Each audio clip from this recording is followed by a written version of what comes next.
Hey everyone, and welcome to the ATA podcast. I'm Matt Baird. And I'm Andie Ho. This podcast is brought to you by the American Translators Association.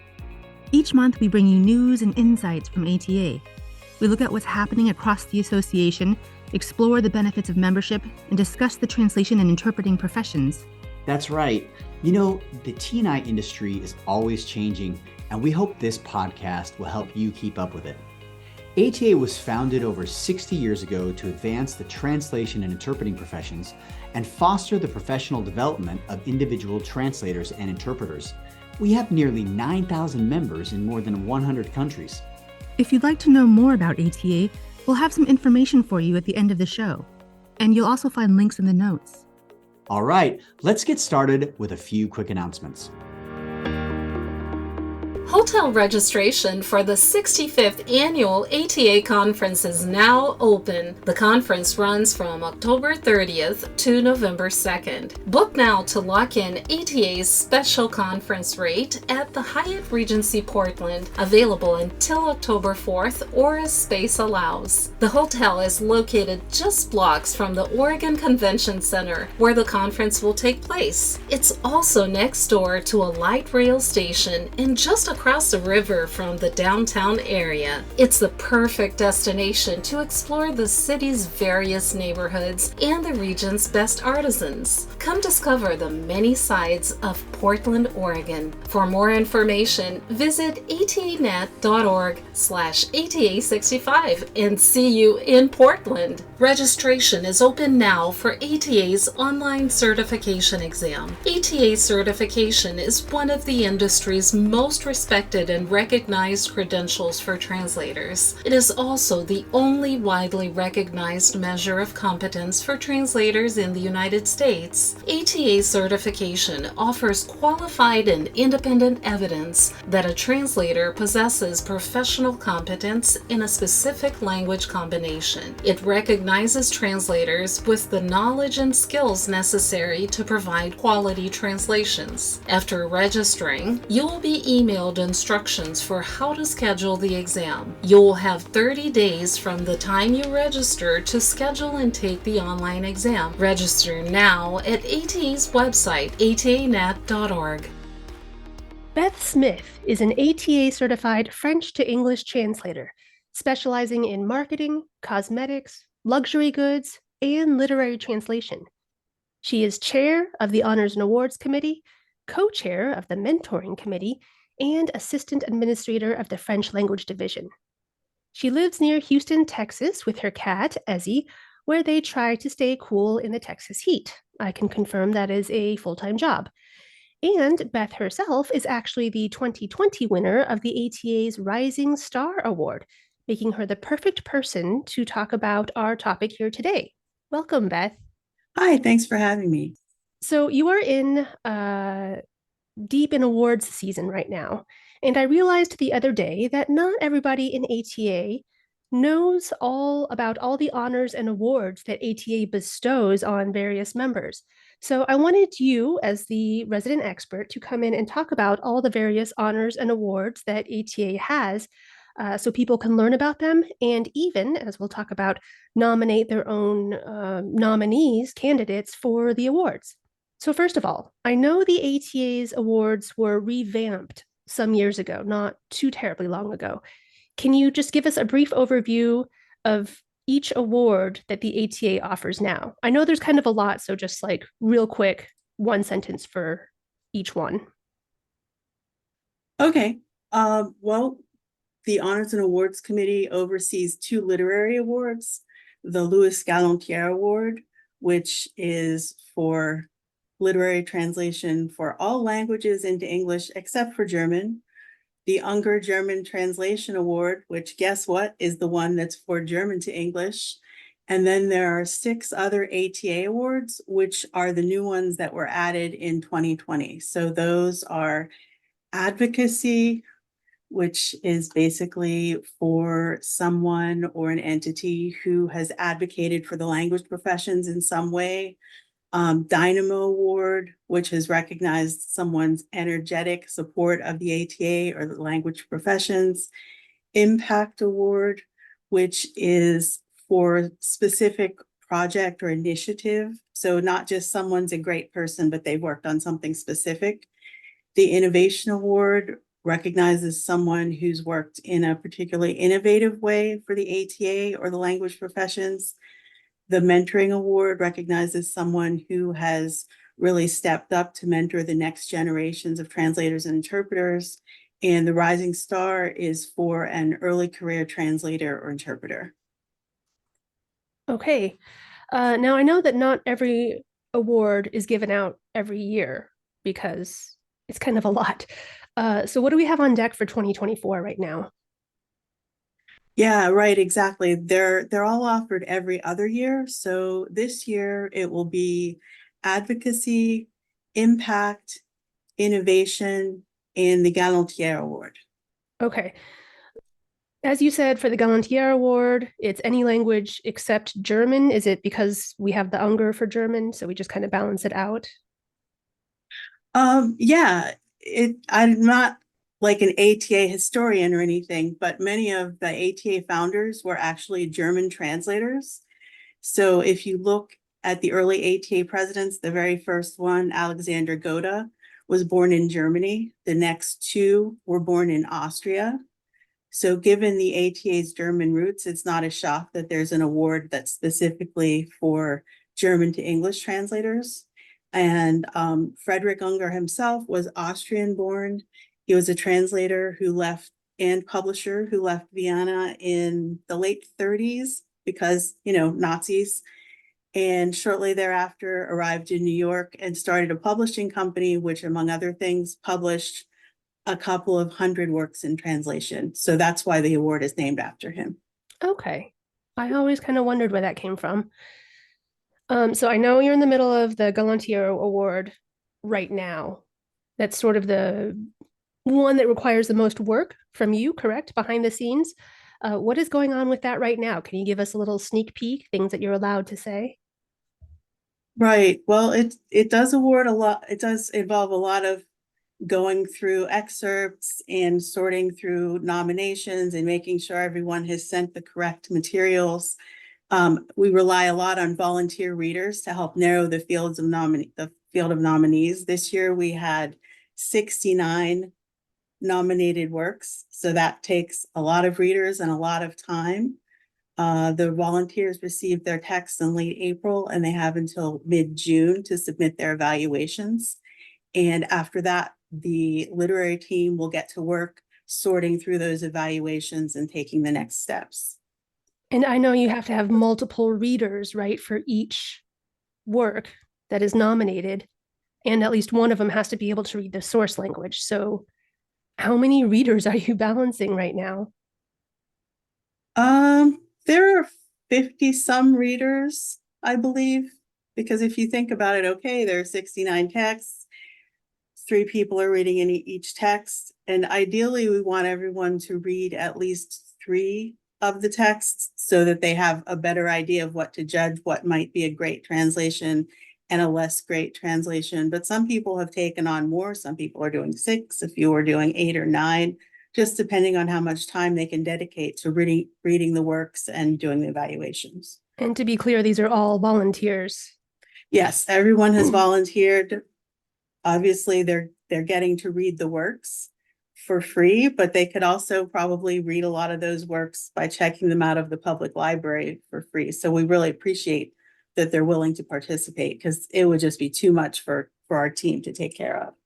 And so now for the Galantier in particular, I know, and maybe the Unger as well. I mean, this is an award that looks outside just the membership. I mean, some of our, I think, even our own members have been have had their works nominated, but this is a real award, right? This is a real translation award, like the Pulitzer or anything like that. Yeah, I'm not going to say it's like the Pulitzer, but yes, it's definitely not simply an ATA award like the advocacy, Dynamo, those other ones. These are nominated by the publishers. The publishers are very aware of who's getting what. The winning book will not only get prizes for the translator, but they'll also get a seal that they can use in their advertising. So it can really help them to publicize the translation.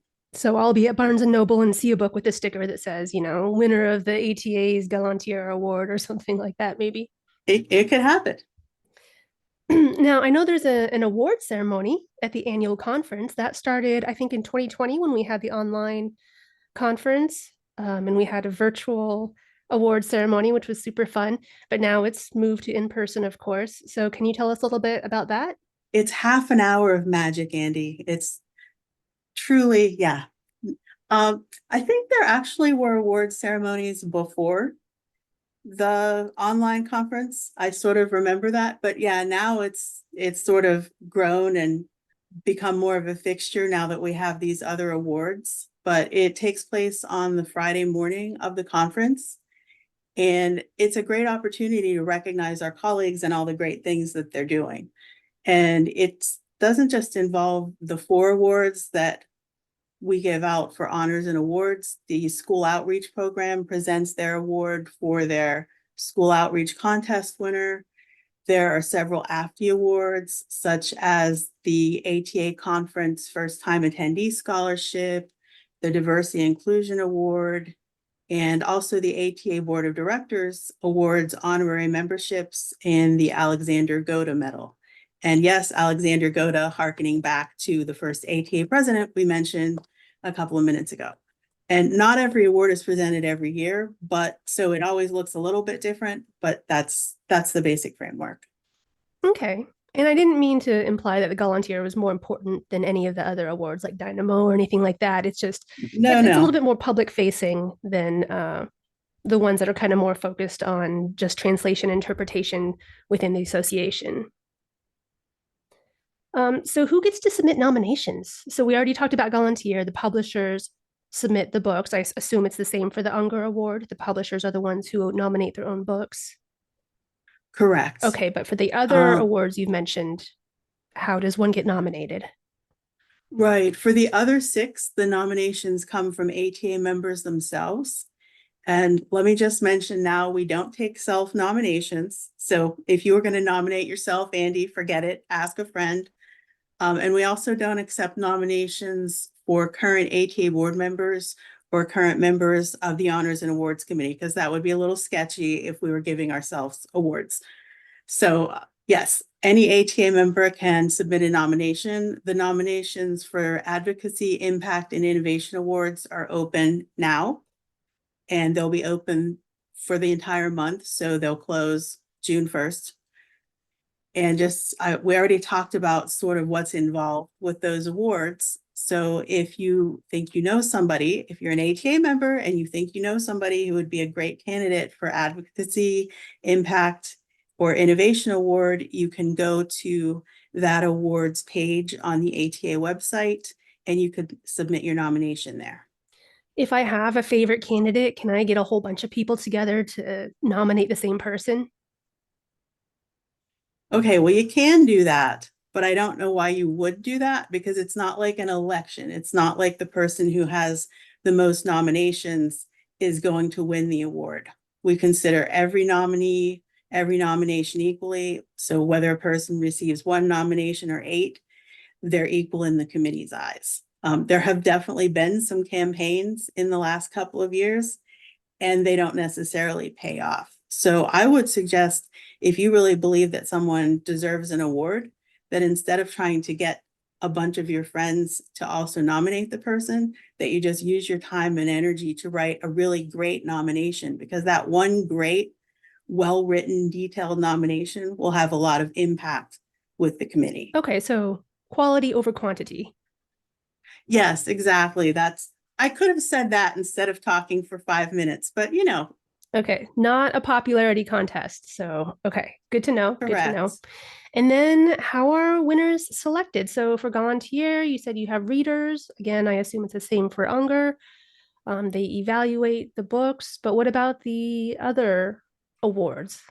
We have a work group for each award that's headed by an honors and award committee member, and then they invite 2 to 4 other ATA members to serve on the work group. So they're not committee members, they're just temporary volunteers, and they look at all of the nominations They compare that to the award description, the award criteria, and they try to match up the best person with the criteria. And that's how we get our winner. We don't necessarily have to present an award. So if it should happen that we got no nominations or there were no nominees who actually fit the description of the award, we could skip it, but we haven't had to do that so far, and we're hoping that we will not have to. Okay. I will note that again, that's just like the Pulitzer. They do that too. So I would say that ATA awards are just like the Pulitzer. Oh, okay. I'm not going to argue. I mean, you're in charge here. All right. So before we get out of here, last thing, say it again. Which ones are we nominating right now? And what's the deadline? And how do people nominate? I know you said it, but let's say it again. Okay, so right now nominations are open for the Advocacy Award, the Impact Award, and the Innovation Award. Let me give you a quick rundown again of what those are. Advocacy Award recognizes a person or entity that has demonstrated outstanding advocacy for the language professions in general, the importance of translators and interpreters, and or added to greater societal understanding of the value of the professions, if that makes sense. Okay, and you said person or entity. Technically, the description does say entity. So far for these ATA awards, they've gone to individuals, but in theory, it could also be to a group. Okay. For the Impact Award, that recognizes, again, a person or entity that has demonstrated outstanding leadership, having an impact with the ATA through work on a specific project or initiative. So that's the important part, a specific project.